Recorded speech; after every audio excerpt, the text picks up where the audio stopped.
स्थानीय निकाय चुनाव से पहले पहुंचेगा आरजे रमझाझर आपके नगर या गांव में और जनता पूछेगी सवाल ताल ठोक के।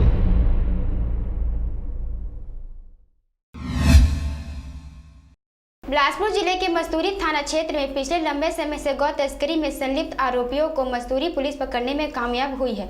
मुखबिर की ओर से सूचना मिलने पर इस कार्रवाई में गौ तस्करी में संलिप्त आरोपियों की गिरफ्तारी सहित मवेशियों को बरामद किया गया है। आपको बता दें कि मुखबिर द्वारा रात में पुलिस को सूचना दी गई कि जयराम नगर के भिलाई गाँव के भाटा से गाड़ी क्रमांक CG04MN 4907 कंटेनर में मवेशियों को भरा जा रहा है, जिस पर पुलिस ने सक्रियता दिखाते हुए तत्काल घटना स्थल पर पहुंचकर गौ तस्करी को रंगे हाथों पकड़ लिया। इस दौरान पुलिस द्वारा कंटेनर की तलाशी ली गई, जिसमें 21 नग मवेशियों को बरामद किया गया। साथ ही 2 आरोपियों साहेबलाल कुर्रे 40 वर्षीय ग्राम पेंड्री निवासी, दूसरा आरोपी कंटेनर चालक अवतार सिंह 35 वर्षीय नागपुर महाराष्ट्र निवासी को गिरफ्तार कर न्यायिक रिमांड में जेल भेज दिया गया। यह बताना लाजमी है कि जो कई बार गौ तस्करी की घटना में अंजाम दे चुके हैं, इससे पहले भी कई बार साहेबलाल कुर्रे को गौ तस्करी के मामले में जेल भेजा जा चुका है। दोनों आरोपियों को रिमांड में जेल भेज दिया गया है। क्षेत्र में अवैध पशु तस्कर सक्रिय हो जाते हैं, ये सूचना पहले से मिली थी और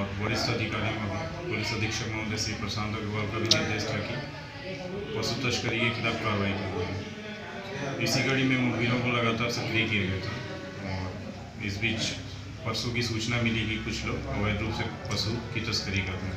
मौके पर पार्टी भेजी गई और वहां से 21 नग मवेशी और 2 आरोपी कंटेनर समेत उनको थाने लेकर आए, विधिवत कार्रवाई की गई और दोनों आरोपी को न्यायिक रिमांड पर भेजा गया। सर, जो लाए गए पशु थे उसको कहाँ छोड़ा गया? पशु को स्थानीय गतौरा की गौशाला में सुरक्षा सौंपा गया है सुपुरनामे में और सारे पशुओं का मुलाइजा भी कराया गया था। मस्तूरी से नागेंद्र टंडन के साथ नागेश्वर जांगड़े की रिपोर्ट, आरजे रमझाझर।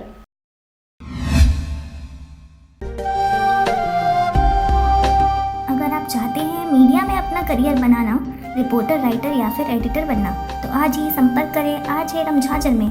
हमारा पता है सुर्रीघाट बाईपास रोड, पड़ाव चौक, मुंगेली।